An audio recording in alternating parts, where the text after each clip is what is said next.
আসসালামু আলাইকুম এভরিওয়ান। কেমন আছেন সবাই? আশা করি ভালো আছেন। আলহামদুলিল্লাহ আমিও ভালো আছি। তো এই যে এখানে একটা শাড়ি কাপড়, এটা আমি এখানে কেটে ফেলছি।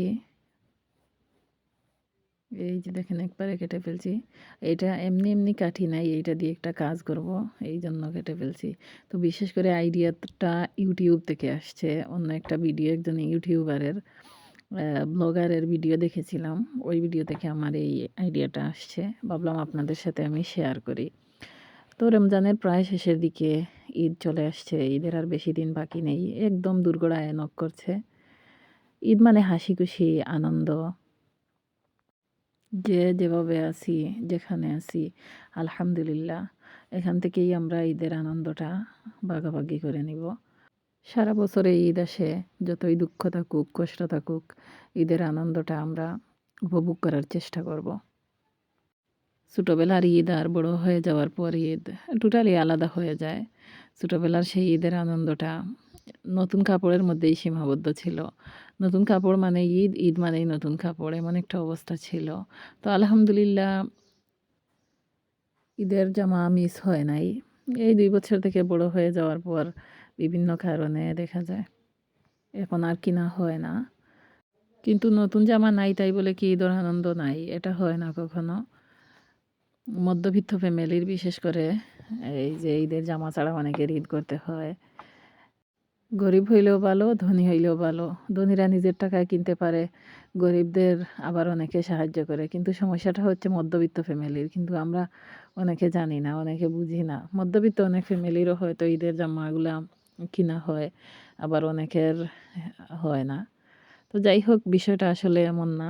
এমনি কথা বলতে, বলতে বলা হয়ে গেল। তো এখানে একটা শাড়ি ছিল।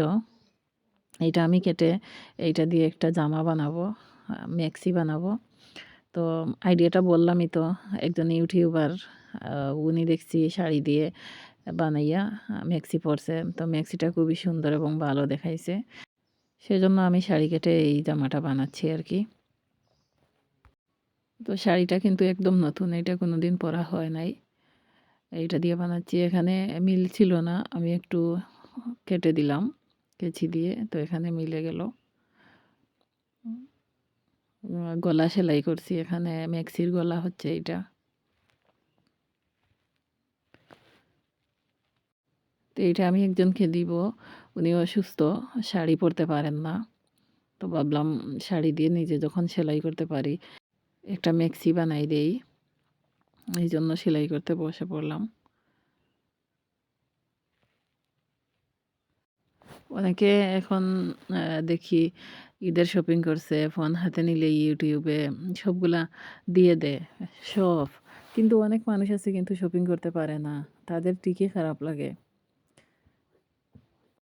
অনেকে বলে না বাজেট হচ্ছে এত টাকা, এত টাকা, ৳১,০০,০০০ উপরে অনেকের বাজেট হয়। কিন্তু অনেক মানুষ আছে না যাদের ঈদের কাপড় কেনার সামর্থ্যই নাই। এটা বাংলাদেশের হাজার, হাজার ফ্যামিলির গল্প। সবগুলা কিন্তু উঠে আসে না। আমি কখনো কোনোদিনও এরকম ভিডিও করি নাই, ভিডিও বানাই নাই। তো ভাবলাম একটু সবাই যখন দেয়, তা আমিও এটা দেই যে সবাই কিন্তু ৳১,০০,০০০ বাজেটের ঈদ শপিং করে না। কারো ঈদ এমনও হয়ে থাকে।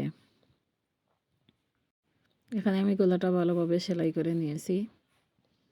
আ ক্যামেরাতে কীরকম দেখা যায় জানি না। বাস্তবে দেখতে খুবই সুন্দর হইছে। আর আমি কিন্তু প্রফেশনাল সেলাই করি না।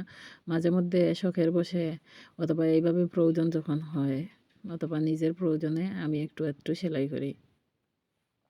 এইজন্য যারা প্রফেশনাল আছেন দেখতে হয়তো অন্যরকম লাগবে। তো অনেকে কুচিগুলা আগে সেলাই করে নেয়। আমি এখানে একসাথে বসিয়ে দিচ্ছি। সময় সেভ হয়। বেশি সময় লাগে না। অল্প সময়ের মধ্যে এইভাবে আমি ফিটিং করতে পারি। আর মেক্সি অনেকগুলা সেলাই করা হইছে। সেজন্য মেক্সিটার সেলাই আমার আইডিয়া হয়ে গেছে ভালোভাবে। এই বুকের কুচিগুলা আমি এখানে বসিয়ে নিচ্ছি। এই যে বাংলাদেশের ধনী-দরিদ্রের পরিসংখ্যানটা আসলে আমার জানা নাই। কিন্তু ৩য় বিশ্বের উন্নয়নশীল দেশ বাংলাদেশ আমরা জানি। প্রায় বেশিরভাগই হচ্ছে মধ্যবিত্ত ফ্যামিলি। তো আমাদের আশেপাশে দেখি অনেক মানুষ আছে যারা ঈদ শপিং করতে পারে না এবং পার্সোনালি আমিও অনেক দিন থেকে ঈদ শপিং করি নাই। তো একটা বিষয় হচ্ছে গত বছর আমি ঈদ শপিং করতে গিয়েছিলাম। তো আনফরচুনেটলি আমার ওই ঈদ শপিংগুলা ছুঁড়ে নিয়ে গেছে। বাইকের মধ্যে রেখে আমি একটা ইয়েতে ঢুকছিলাম রেস্টুরেন্টে। আমার হাসব্যান্ডের ফ্রেন্ডের সাথে উনি দেখা করতে ঢুকছিলেন। তো ওখান থেকেই বাইক থেকে আমাদের শপিংগুলা নিয়ে গেছিলো। প্রচণ্ড রকমের মন খারাপ হয়েছিল। ভাবছিলাম এই বছর কিনবো। কিন্তু এই বছরও দুর্ভাগ্যজনকভাবে কেনা হয়নি। তো বিভিন্নভাবে আপডেট করে নিজেদের মতো করে ঈদ কাটিয়ে দেব। তো এটা আমি কিন্তু আমার একটা ফ্যামিলি মেম্বার্সের জন্য বানাচ্ছি, বাইরে কারো দেওয়ার জন্য নয়।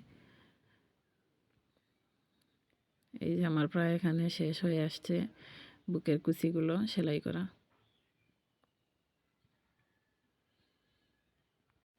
যারা আপনারা আমার মতো করে কোনো জিনিস সেলাই করে আপডেট করেছেন অথবা এই শপিং করেন নাই, আমার ভিডিওটা যদি চোখে পড়ে আপনারা কমেন্টের মাধ্যমে আমাকে জানাবেন।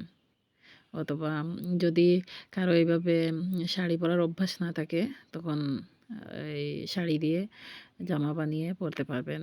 এই যে এখানে আমার সেলাই শেষ, কুচিগুলো খুব সুন্দরভাবে হয়ে গেছে, মিলে গেছে অবশ্য।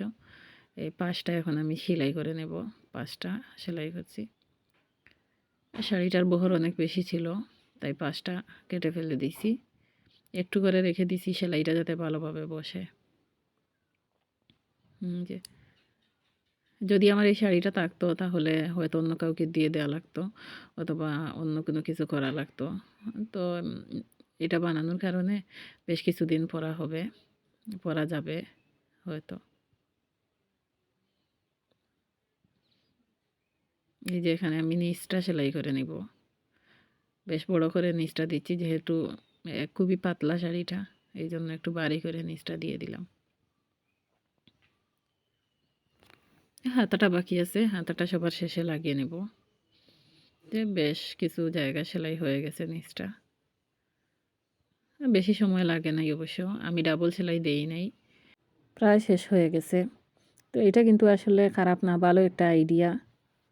শুধুমাত্র আজকে না, আমি অনেক আগে থেকেই আমার মায়ের অনেকগুলো শাড়ি কেটে বুরকা বানাইছি। অবশ্য এই মতন জামা বানানো হয় না, জামা কিন্তু ফার্স্ট টাইম বানাচ্ছি। আপনারা দেখবেন, দেখে বলবেন কীরকম হয়েছে বা এরকম করা যায় কি না। শাড়িতে নারী এবং শাড়িতে বাঙালি, এই কথাটা কিন্তু আস্তে আস্তে উঠে যাচ্ছে। আমাদের এই দিক কিন্তু এখন আর শাড়ি কেউ পরে না। আমার মা চাচিরা যারা আছেন তারা সবাই মেক্সি পরে এবং আমরা যারা আছি সবাই ড্রেস পরি। এই যে প্রায় শেষ, এটা আমার এই হচ্ছে আসল লুক। দেখতে কেমন হয়েছে জানাবেন please. Here is my final look. আসলে বাস্তবে খুবই সুন্দর হয়েছে, ভিডিওতে কেমন হয়েছে জানি না। দেখতে কেমন লাগছে আপনাদের? এই যে খুবই সুন্দর হয়েছে, কিন্তু বোঝাই যাচ্ছে না যে এটা শাড়ি দিয়ে বানাইছি আমি। এই যে here is my model. Thank you সবাইকে পাশে থাকার জন্য। Thanks for watching.